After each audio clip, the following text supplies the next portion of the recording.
សូមជូនរឿងទូកមច្ចរាជភាគទី3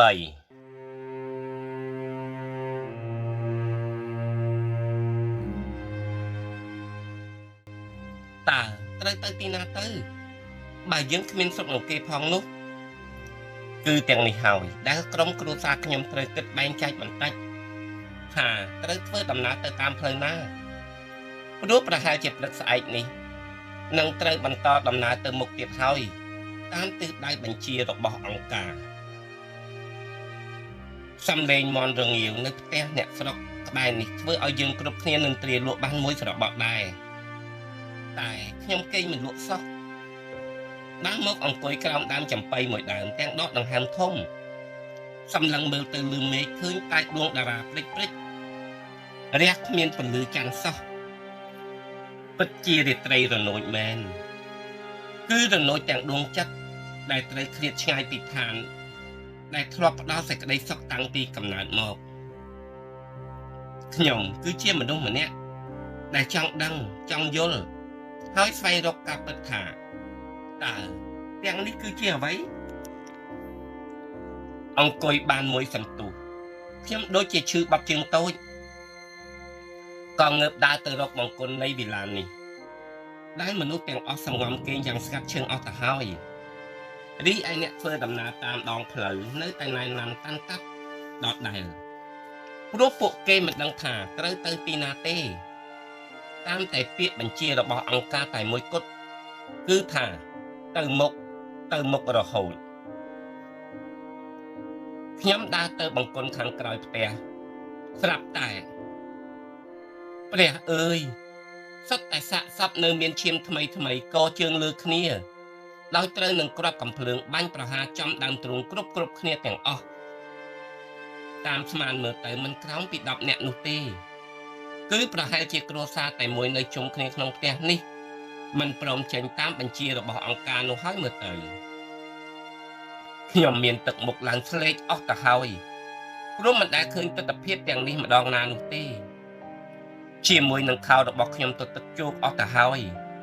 ដោយសារនោមមិនដឹងខ្លួនព្រោះតែភ័យតក់ស្លុតពេកខ្ញុំដើរសឹងតែមិនចង់រួចត្រឡប់មកឡានរបស់ខ្ញុំវិញទាំងឃើញអ្នកម្ដាយបើកត្របកភ្នែកតិចសម្លឹងមើលមកខ្ញុំទាំងស្រដីឡើងកូនទើបនឹងមកពីណានាងមិនគេងខ្លះទេឬព្រឹកឡើងយើងត្រូវធ្វើដំណើរទៅមុខទៀតណាកូនខ្ញុំទម្លាក់ទឹកមុខចុះបន្តិចដើម្បីកុំឲ្យអ្នកម្ដាយសង្ស័យរួចងាកមើលឆ្វេងស្ដាំបន្តិចទើបនិយាយជាមួយនឹងគាត់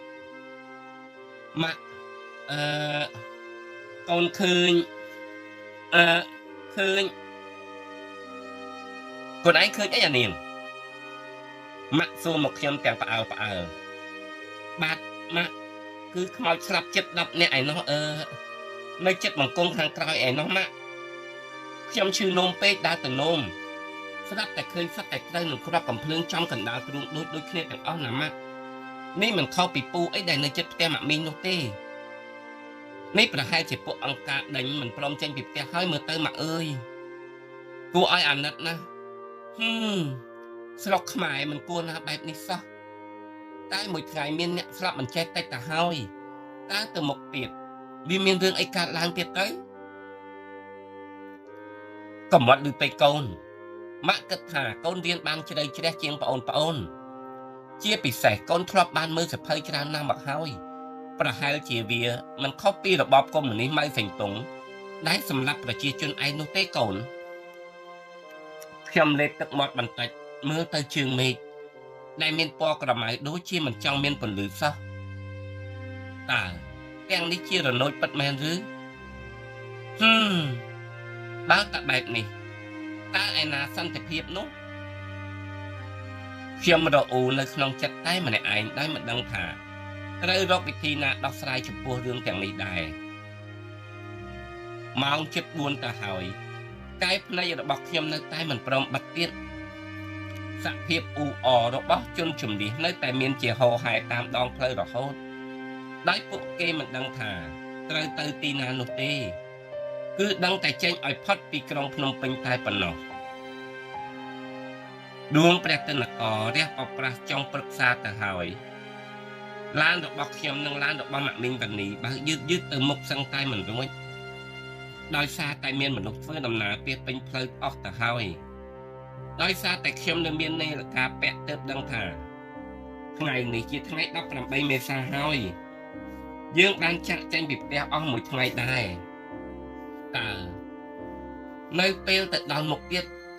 ជីវិតនឹងត្រូវប្រឈមជាមួយអ្វីដែរទៅ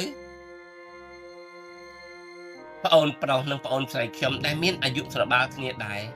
ប្រឹងដឹកម៉ូតូ PC បណ្ដាលទៅមុខទាំងហត់ក៏ខុសញើសហូរចុះមកដូចទឹកព្រោះមិនដែលមកជួបប្រទះនឹងភាពលំបាកបែបនេះម្ដងណាឡើយគឺដឹងតែពីទៅរៀនមកពីសាលាមានដៃញ៉ាំស្រាប់តែប៉ុណ្ណោះចំណែករូបខ្ញុំវិញតែជាកូនច្បងគេនោះបានហៅកាត់ភាពលំបាកភាពស្រណុកអស់ទៅហើយព្រោះកាលចំនួននៅរៀនវិទ្យាល័យគឺខ្ញុំចូលជាកងកម្លាំងដូប្រចាំវិទ្យាល័យរហូតដល់ចូលមហាវិទ្យាល័យត្រូវទៅដេកយាមក្តាមមឈូសអត់សាកសពនៅវិមានឯករាជ្យទៀតគឺពេលនោះហើយដែលលោកប៉ានិងកូនទាហានគាត់បើកឡានជីបទៅតាមយកខ្ញុំមកផ្ទះវិញមិនឲ្យប្រឡូកជាមួយវងនិស្សិតទាំងនោះឡើយនេះហើយគឺជាជីវិតរបស់ខ្ញុំដែលបានឆ្លងកាត់និងចងចាំរហូតមកដល់សប្តាហ៍ថ្ងៃនេះកំពុងតែស្លងទៅនឹងរឿងហេតុការណ៍ពីមុនគ្រួសារយើងនិងប្រជាជនដទៃទៀតក៏បានមកដល់ខាងមុខផ្សារពោធិ៍ចិនតុងវេលាម៉ោង12ថ្ងៃត្រង់សប្តាហ៍ថ្ងៃនេះគឺជាផ្សារទំនើប Century Plaza ម្ដាយរបស់ខ្ញុំឲ្យចូលរកម្លប់ដើម្បីសម្រាកបន្តិចហើយខ្ញុំក៏ដើរទៅរកទិញអីមកជូនពួកគាត់ពីផ្សារព្រោះយើងមានលុយក្រដាស់រូបគោ500រៀលច្រើនណាស់ដែរតែព្រះអើយមិនមានអ្វីលក់សោះខ្ញុំដើរចូលទៅខាងក្នុងជ្រៅបន្តិចដែលមានអ្នកធ្វើដំណើរចោមរោមអ៊ូអក្នុងហាងមួយកំពុងដណ្ដើមគ្នាទិញនំប៉័ងឡើងប្រញាយមិនបងអង្គយូរខ្ញុំលែងគិតកាកខ្មាស់អៀនទៀតហើយខំប្រឹងប្រជ្រៀតគេឯងចូលទៅដល់ខាងមុខកញ្ឆេននំប៉័ងទាញយកមកប្រហែលជា10នំច្រកស្ដងយ៉ាងលឿនទាំងសួរថាតម្លៃប៉ុន្មានដែរអ្នកលក់និយាយថាមួយដើម100រៀលព្រះជាម្ចាស់មិនដែលមានទេមួយដើម100នោះតែបើមិនទិញគេនឹងយកអស់ជាមិនខានខ្ញុំគិតរួចហើយហុចក្រដាស់500ពីសន្លឹកទៅឲ្យអ្នកលក់គាត់មើលមុខខ្ញុំបន្តិចទាំងនិយាយឡើងថាអាអូនឯងមានក្រដាស់គោអញ្ចឹងស្រួលទិញណាស់ណែពូថែមឲ្យ2នំទៀតចុះខ្ញុំទៅជាមីងមាំងសឹងតែភ្លេចដកដង្ហើមដោយមិននឹកស្មានថាម្ចាស់ហាងនំប៉័ងនេះស្រឡាញ់ក្រដាស់ប្រាក់500រៀលរូបគោដល់ម្លឹងសោះពិតជាមិនខុសពីសម្ដីដែលបងទូចធ្លាប់បាននិយាយប្រាប់មែនថាពួកខ្មែរក្រហមវាពិតជាស្រឡាញ់ក្រដាស់ប្រាក់នេះណាស់គ្រាន់តែបានថង់នំប៉័ងមកភ្លាមខ្ញុំស្ទុះរត់យ៉ាងលឿនមករកក្រុមគ្រួសាររបស់ខ្ញុំដែលប្អូនជីដូនមួយរបស់ខ្ញុំទាំងពីរនាក់គឺអ្នកច័ន្ទនិងអ្នកដាកំពុងកាន់សៀវភៅរឿងមើលកំសាន្តលេងដោយមិនដឹងថាពេលនេះពួកយើងកំពុងធ្វើអ្វីនោះទេដែលគេគិតថានឹងត្រូវវិលត្រឡប់ទៅផ្ទះវិញក្នុងរយៈពេល3ថ្ងៃខាងមុខនេះជាមិនខានម៉ោងជិត1ទៅហើយក្រោយពីញ៉ាំនំប៉័ងជាមួយនឹងទឹកដោះគោរួចហើយពួកយើងក៏ធ្វើដំណើរបន្តទៅទៀតដោយសារក្រុមពួកអាយខ្មៅវាដើរមកដេញឲ្យយើងទៅជាបន្ទាន់ទាំងពោលពាក្យថាទៅមកទៅរកអង្គការទៅអង្គការនៅខាងមុខនោះហើយពាក្យអង្គការនេះតែរយៈពេល2ថ្ងៃសោះខ្ញុំឮឡើងតាមត្រចៀកអស់ទៅហើយតើស្អីទៅជាអង្គការនោះសូម្បីតែពួកវាក៏មិនដឹងថាអង្គការនៅឯណាដែររហូតមកដល់សប្តាហ៍ថ្ងៃនេះបានខ្ញុំដឹងថាអង្គការគឺជាអ្វីការធ្វើដំណើរមកដល់មុខប្រលានយន្តហោះពោធិ៍ចិនតុងដែលនៅជិតបង្កើននេះក៏ត្រូវប្រើពេលកន្លះម៉ោងដែរដោយសារតែមនុស្សច្រើនពេកសឹងតែដកជើងឈានទៅមុខបង្កើតមិនថារូបគេឬរូបខ្ញុំនោះទេម្នាក់មានទឹកមុខស្រពោនមើលទៅតែ2ថ្ងៃសោះមុខម្នាក់ឡើងខ្មៅអស់ទៅហើយទាំងនេះដោយសារតែពួកយើងមិនធ្លាប់ប្រឡូកជាមួយនឹងរឿងបែបនេះម្ដងណាឡើយ គ្រាន់តែដាក់ខ្លួនសម្រាកនៅលើចិញ្ចើមថ្នល់មិនបាន5នាទីផងសំឡេងរបស់ក្រុមអាវខ្មៅស្រែកវោវាស់ឡើងដេញអ្នកដំណើរឲ្យបន្តទៅមុខទៀតទាំងនិយាយថាឆាប់ទៅមុខទៀតទៅអង្គការកំពុងតែនៅរងចាំបងប្អូនទាំងអស់គ្នាហើយកុំនៅរេរទៀតពួកអាមេរិកកាំងវាមកទម្លាក់ក្របដៃឥឡូវនេះហើយពាក្យទាំងនេះវាស៊ាំត្រចៀកពេកទៅហើយចេញតែ3ថ្ងៃទេអាមេរិកកាំងវាមកទម្លាក់ក្របបែកអង្គការនៅខាងមុខតាមខ្ញុំគិតមើលទៅពួកអស់នេះវាសោតចាំតែពាក្យទាំងអស់នេះទេមើលទៅខ្ញុំបើកឡានតិចតាមពីក្រោយអ្នកដំណើរទៅមុខជាបន្តទៀតតែមិនបាន3នាទីផងខ្ញុំក៏លេចមើលទៅខាងឆ្វេងដៃនៅចំកណ្ដាលផ្លូវជាតិជិតដល់រង្វង់មូលចោមចៅឃើញមនុស្សប្រមាណជាជិត20នាក់ស្លៀកតែខោខ្លីលេងខ្លួនទៅទេត្រូវពួកខោអាវខ្មៅចងខ្សែអំបោះឆៅមេដៃបន្តគ្នាជាជួរឲ្យដើរត្រង់ទៅមុខទាំងស្រែកកំហុកខ្លាំង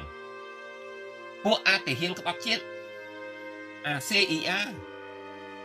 ពួកហែងបើធ្វើឲ្យដាច់អំបោះចេញពីដៃនឹងត្រូវស្លាប់ជាមិនខានដើរទៅមុខឲ្យលឿនឡើងពួកអាចក្រពត់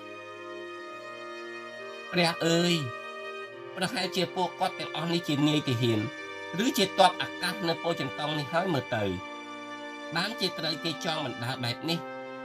ដោយសារតែរត់ទៅដូរខោអាវមិនទាន់ទេដឹងខ្ញុំខំប្រឹងទប់ទឹកភ្នែកងាកមកមើលអ្នកម្ដាយដែលមានដំណក់ទឹកហូរចុះមករហូតព្រោះតែគាត់បានឃើញនៅទង្វើរបស់ពួកអាវខ្មៅនេះ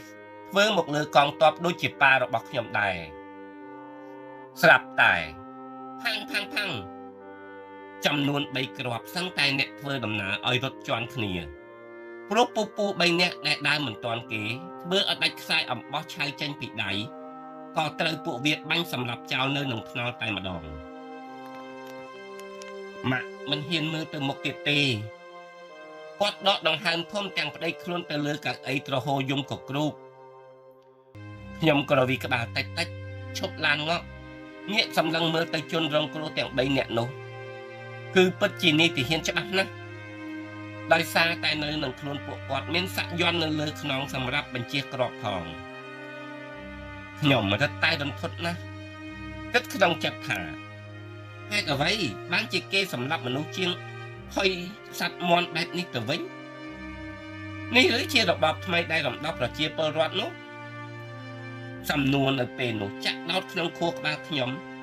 រហូតមកដល់ពេលវិលត្រឡប់ចូលមកក្នុងទីក្រុងភ្នំពេញវិញ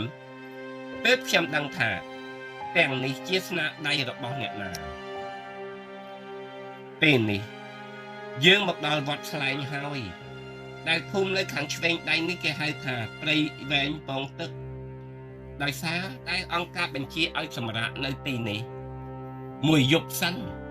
រងចាំដំណឹងព្រឹកស្អែកទៀតបានបន្តដំណើរទៅមុខ